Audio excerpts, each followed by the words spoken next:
नमस्कार, चड्के सलाम हजुर सबैजनालाई।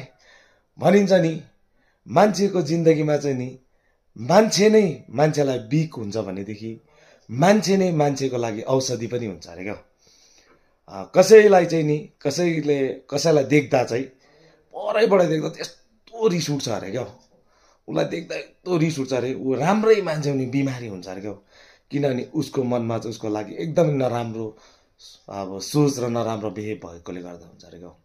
अनि अर्को चाहिँ उसको जिन्दगीमा यस्तो मान्छे पनि हुन्छ अरे क्या, जस चाहिँ उसलाई टाढोबाट देख्दाखेरि उसलाई मनमा एउटा सुकुन पाउँछ अरे क्या, खुसी महसुस गर्छ अरे। कस्तै बिमार छ भने जाति हुन्छ अरे क्या, उसको लागि चाहिँ औषधि नै भएर बस्छ अरे क्या। मलाई चाहिँ यो कुरा एकदमै सही लाग्यो। हजुरहरूलाई कस्तो लाग्यो लाइक कमेन्ट सेयर गर्नु नबिर्सिनु होला। नमस्कार, चड्के सलाम हजुर सबैजनालाई फेरि पनि।